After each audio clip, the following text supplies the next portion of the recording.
సంధ్య నువ్వేంటి ఇక్కడికి వచ్చావు?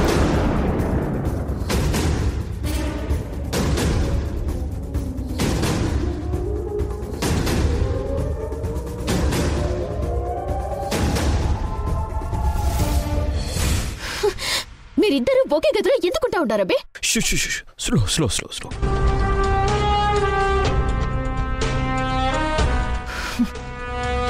మీరిద్దరు ఇలా కలిసి ఉండటానికి అస్సలు వీల్లేదు. వేరేగా ఉండాల్సిందే. నేను మీ విషయంలో ఏదైనా తట్టుకుంటాను, కానీ ఇది మాత్రం తట్టుకోలేనబ్బే. అబ్బే, ముందు దీన్ని వేరే రూమ్కి పంపించే. కొంచెం మెల్లగా మాట్లాడు. సరే అబ్బే, ముందు దీన్ని పంపించేయండి. ఏయ్, దీన్ని గిన్ని అన్నా అంటే మూతి పళ్ళు రాలుతాయి. ఏయ్, నీతోటి నాకిటే మాటలో. చిచ్చి. అబ్బే, దీన్ని పంపించే. అబ్బే, అదెలా కుదురుతుంది సంధ్య? కుదరాలబ్బి. తను నీతో ఉండటానికి అసలు వీల్లేదు. మేమిద్దరం భార్యాభర్తలో ఉన్న విషయం వాళ్ళకి చెప్పేశాం కదా. ఇప్పుడు మేమిద్దరం వేరువేరుగా ఉంటే వాళ్ళకి అనుమానం వస్తుంది. ప్లీజ్ సంధ్య, అర్థం చేసుకో. అదంతా నాకు తెలియదబ్బి. సింధు మీతో కలిసి ఉండటం నేను ఒప్పుకోను. దాన్ని బయటకు పంపిస్తారా లేదా? లేదంటే ఇప్పుడు ఈ విషయం మీ అమ్మకి ఫోన్ చేసి చెప్పేస్తాను.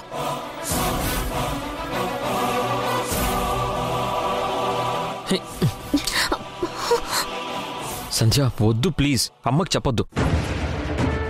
అమ్మకి గనక ఈ విషయం తెలిసిందంటే ఉన్న పలంగా నన్ను వచ్చేయమంటుంది, లేదా తానే ఇక్కడికి వస్తుంది.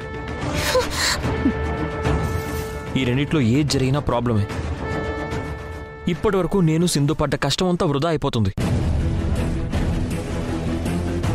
ఆ ల్యాండ్ పేపర్స్ రాకపోతే టోటల్గా ప్రాజెక్ట్ ఆగిపోతుంది. ప్లీజ్ సంధ్య, అర్థం చేసుకో.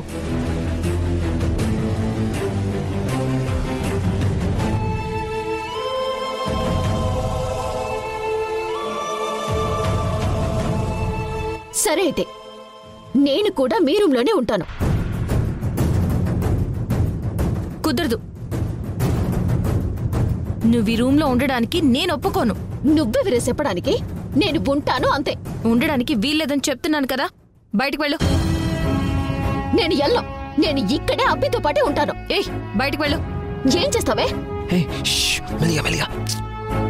యష్, దీన్ని బయటికి పంపించేస్తావా లేదా?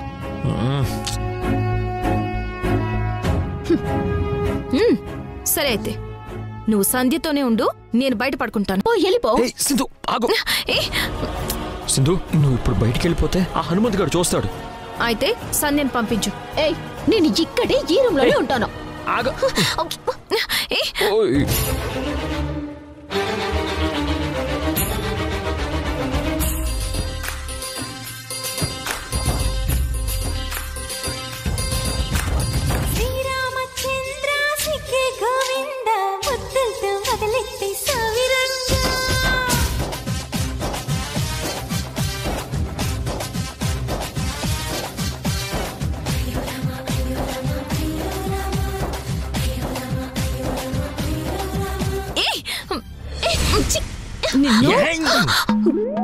మీరిద్దరు ఆగండి, ఆగండి. సింధు, నువ్వు ఇక్కడే ఉండు, కదలకు. ఇక్కడే ఉండు. సంధ్య, నువ్వు బయటికి రా. నేను వెళ్ళను.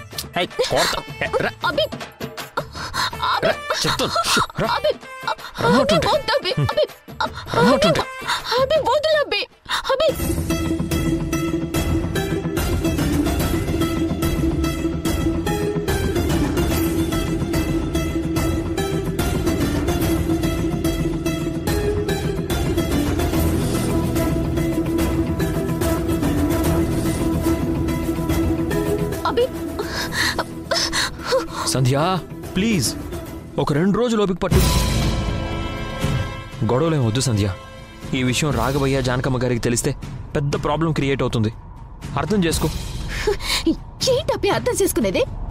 మీరు అదే ఒకే రూమ్ లో కలిసి ఉంటాను అంటే నేను ఒప్పుకోవాలా? నేను అసలు ఒప్పుకోను. నేను చేస్తే ఒప్పుకోను. సంధ్య మెల్లి.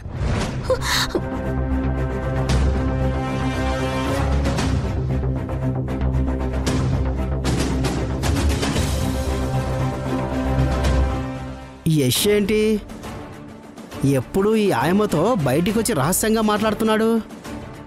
వీళ్ళిద్దరి మధ్య ఏదో వ్యవహారం నడుస్తున్నట్టుంది. వెంటనే ఈ విషయం పెద్దమ్మకు చెప్పాలి.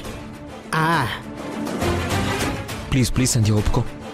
ఈ ఒక్క హెల్ప్ చేసి పెట్టు నాకు. Please please please. ప్లీజ్ సంధ్య ఒప్పుకో. సరే అబ్బే, నేను ఒప్పుకోవాలంటే మీరు ఒక పని చేయాలి. చెప్పు, ఏదైనా చేస్తాను. మీరు మాట తప్పరు కదా? మ్మ్హ.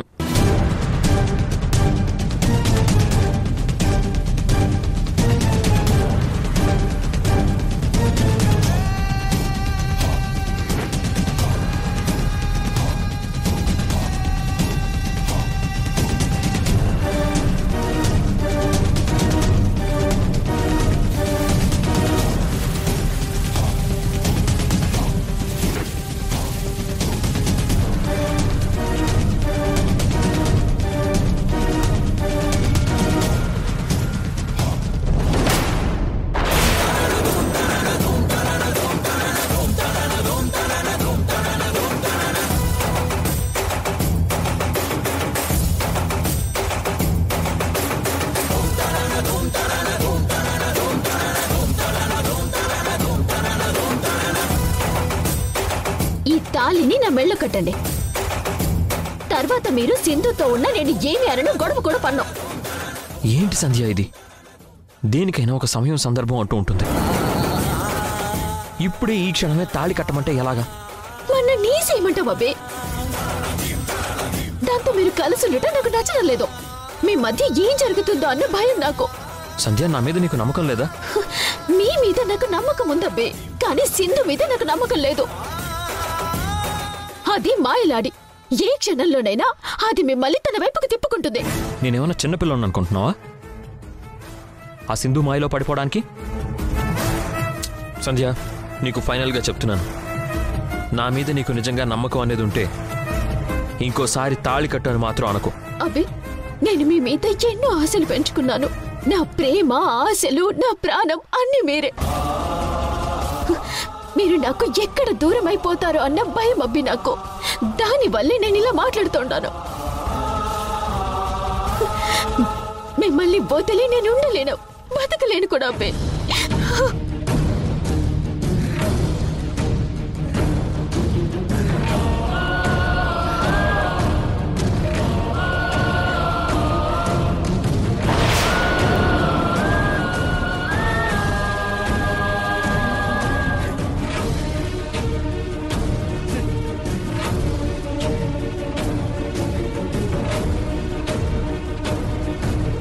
చూసావా పెద్దమ్మా, వాళ్ళిద్దరి మధ్య ఎలాంటి భాగవతం నడుస్తుందో.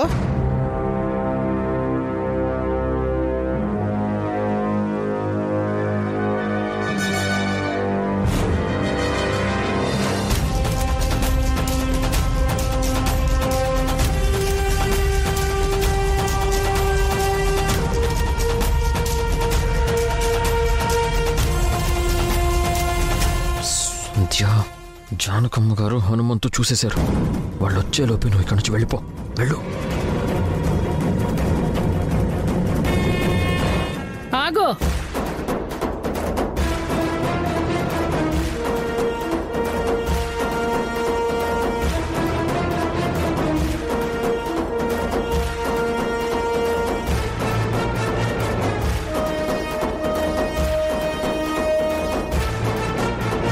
ఏం జరుగుతోంది ఇక్కడ? చెప్పాను కదా పెద్దమ్మా, వీళ్ళేదో గూడు పుట్ట నడుపుతున్నారని.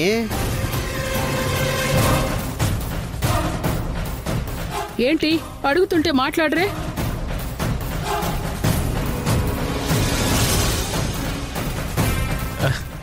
ఏం లేదండి, అంటే తనేదో నాతో మాట్లాడాలని వచ్చింది, మాట్లాడి పంపించేస్తున్నాను అంతే.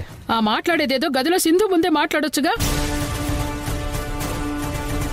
ఇలా బయటకొచ్చి రహస్యంగా మాట్లాడాలా? అంటే సింధు ఆఫీస్ పనిలో ఉంది, తనని డిస్టర్బ్ చేయడం ఎందుకని ఇలా బయటకు వచ్చి మాట్లాడుతున్నాం. తనకి ఇబ్బందనా లేక సింధు చూస్తుందనా? నేను చూశాను మీ ఇద్దరి సరసాలు, కౌగిలించుకోవడాలు.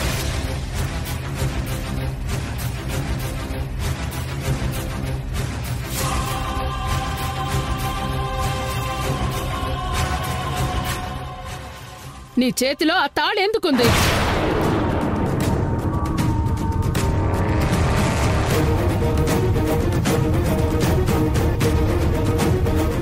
మంచిగా అడిగితే చెప్పదు పెద్దమ్మా. నేను వెళ్ళి పెద్దాన్ని పిలుచుకొస్తాను. పెద్దయ్య వీళ్ళకి తుపాకీ గురి పెడితే అప్పుడు నిజం దానంతటదే తన్నుకొస్తుంది. ఆయనేదో ముఖ్యమైన పనిలో ఉన్నారు. అయిపోయాక అప్పుడు చెప్దాం వీళ్ళ సంగతి. పద.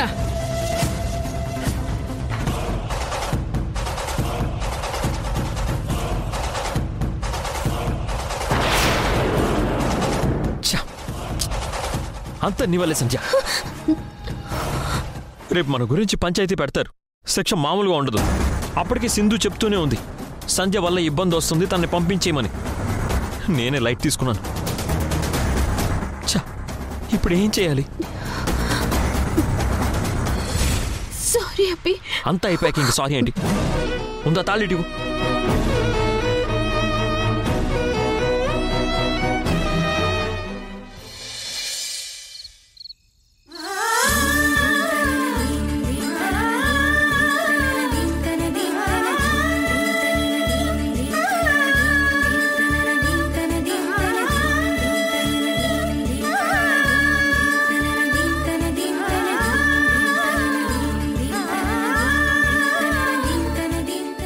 కూర నీకు చాలా ఇష్టమని చేశాను. తిను తినరా. అన్నీ నీకు ఇష్టమైన వంటలే చేశాను. తిన్నాన్నా?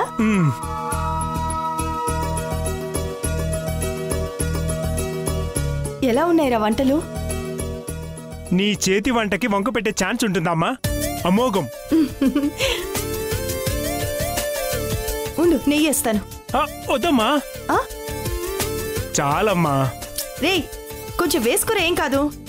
ఇంటి భోజనం తిని ఎన్నాళ్ళయిందో ఏంటో. అక్కడంతా హోటల్లోనే కదా తినేది. తిను.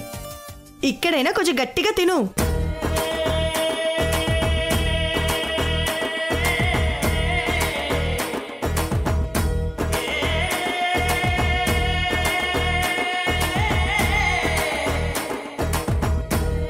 అమ్మని అమ్మ ప్రేమని నేనెంత మిస్ అయ్యానో నాకిప్పుడే తెలుస్తుందమ్మా. గతం చేసిన గాయం మర్చిపోలేక మీతో గడిపిన విలువైన సమయాన్ని నేను ఇన్నాళ్ళు వృధా చేసుకున్నాను. కాలం ఎంత గొప్పదో, ఎంత పెద్ద గాయాన్నైనా మానేలా చేస్తుంది. ఇన్ని రోజులు శ్రీజ జ్ఞాపకాల నీడల్లోనే బ్రతికాను. ఇప్పుడే వాస్తవ జీవితంలోకి మళ్ళీ అడుగు పెట్టానమ్మా.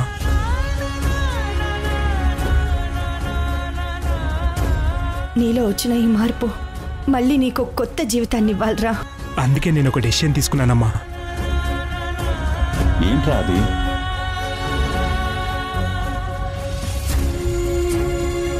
బెంగళూరులో ఉన్న కంపెనీ బ్రాంచ్ ఒకటి ఇక్కడ హైదరాబాద్లో స్టార్ట్ చేద్దాం అనుకుంటున్నాను. రమేష్ కూడా ఈ విషయం చెప్పాను. వాడు కూడా హ్యాపీగా ఒప్పుకున్నాడు. కాకపోతే దానికి కొంచెం ఇన్వెస్ట్మెంట్ అవసరం అవుతుంది. నువ్వు బాగుపడ్డం కంటే మాకు ఇంకేం కావాలరా. మీ తమ్ముడు వచ్చాక మాట్లాడి నీకు అవసరమైన డబ్బు సమకూర్చే బాధ్యత నాది, సరేనా? థ్యాంక్స్ అమ్మా. తిను, ముందు తిను. తినరా. వేడి వేడి పాయసం తినరా కొంచెం.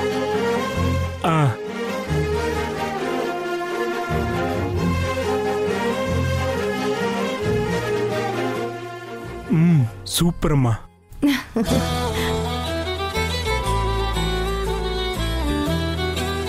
తీసుకోరా.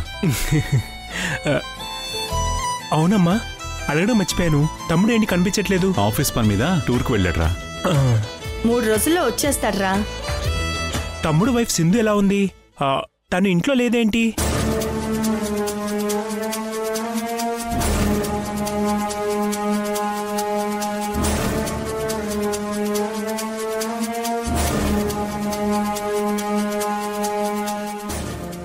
యష్కి శశి ఒకటేనా? పిల్లలు ఇంకా ఉన్నారా?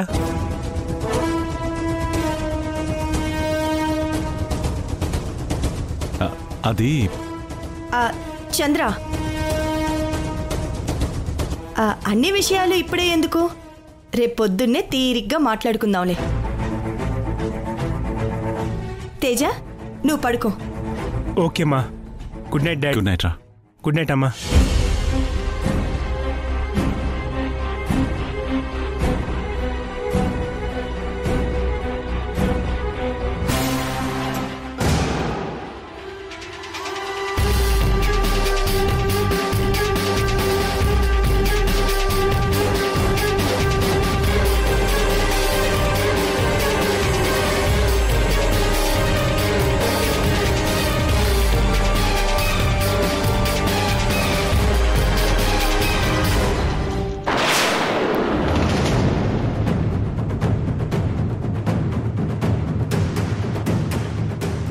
ఏంటి యశస్వి ఇది?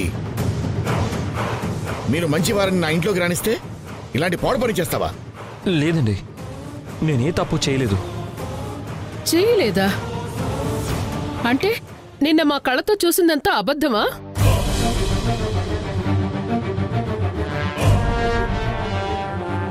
అసలు మీరిద్దరూ కలవాల్సిన అవసరం ఏమొచ్చింది? అంటే తన బాధ ఏదో చెప్పుకోవడానికి వచ్చింది, అందుకే తనతో ఆ టైంలో మాట్లాడాల్సి వచ్చింది. అంతేనండి. అంతే అని ఎంత తేలిగ్గా చెప్పేశాడో చూడండి. బాధ చెప్పుకోవడానికి వచ్చిన మనిషి నిన్ను కౌగిలించుకుంటుందా? అడగండి.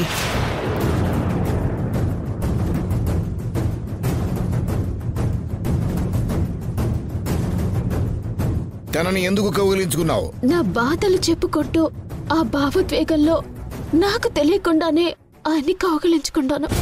కావాలని కాదు. అబద్ధం పెద్దయ్యా. ఈ ఆయమ్మ నిన్న కావాలనే యష్ని కౌగిలించుకుంది. ఆ ముఖ కవలికలను బట్టే నేను చెప్పగలను.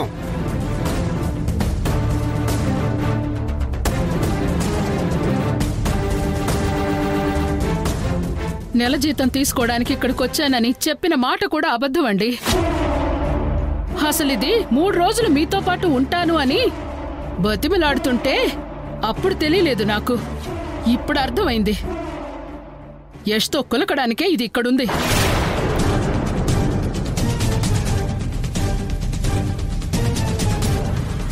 చక్కటి భార్యను పక్కన పెట్టుకుని ఇలాంటి దానితో సంబంధం పెట్టుకోవడం నీకు సిగ్గుకాలేదు యశస్వి?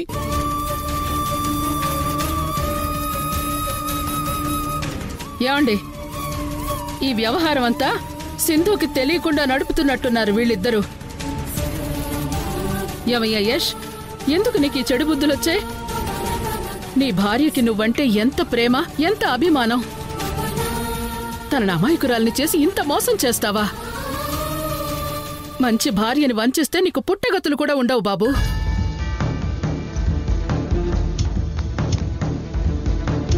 పెద్దయ్యా, అసలు విషయం అడగవేంటి వాళ్ళని? అసలు విషయమా? ఏంట్రది? అదే పెద్దయ్యా, నిన్న ఈ ఆయమ్మ తాళి చూపించి తన మెల్లో కట్టమన్నట్టుగా మాట్లాడింది.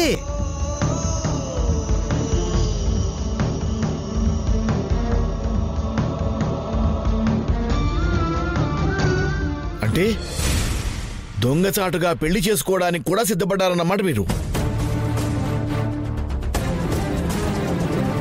భార్యకి ద్రోహం చేసి ఇంకో అమ్మాయి మెళ్ళో తాళి కట్టాలని చూసిన ఈతన్ని అస్సలు క్షమించకూడదండి. పచ్చని కాపురంలో చిచ్చు పెట్టే ఇలాంటి ఆడదాన్ని ఊరికే వదలకూడదు, శిక్షించాల్సిందే.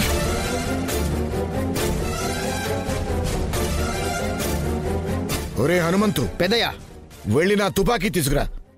ఇప్పుడే వీళ్ళిద్దరినీ కాల్చి పారేస్తాను.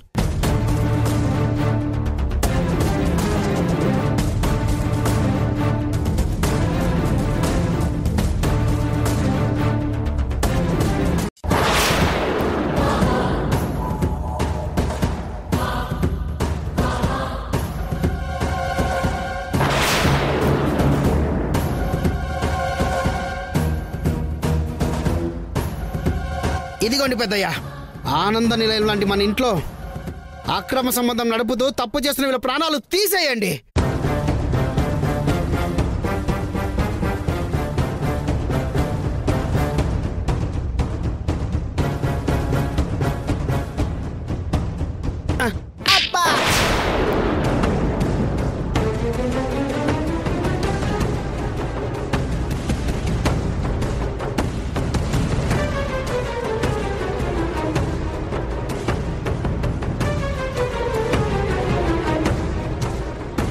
ఎవరి గురించి నువ్వు తప్పుగా మాట్లాడుతున్నావు హనుమంతు? నా భర్త గురించేనా?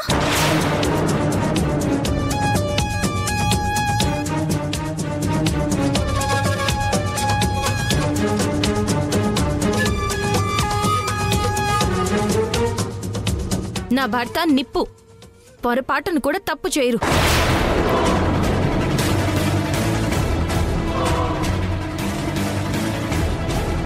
మోసం, ద్రోహం, వంచన ఇలాంటివి నా విషయంలో నా భర్త కల్లో కూడా చేయరు.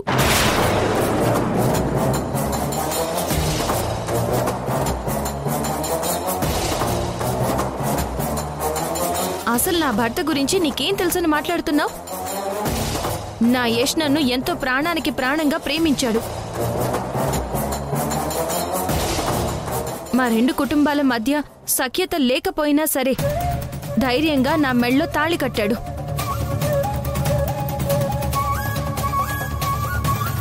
వాళ్ళ అమ్మా నాన్నల్ని ఒప్పించి కోడలుగా నన్ను వాళ్ళ ఇంటికి తీసుకెళ్లాడు. భర్తగానే కాదు, ఒక మంచి స్నేహితుళ్ళ, శ్రేయోభిలాషిలా నాతో ఉన్నాడు. నా కష్టాల్లో, బాధల్లో నాకు తోడుగా, నీడగా నిలిచాడు.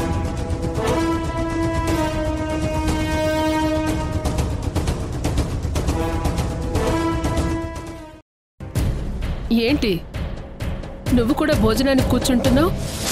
ముందు అందరికీ వడ్డించు.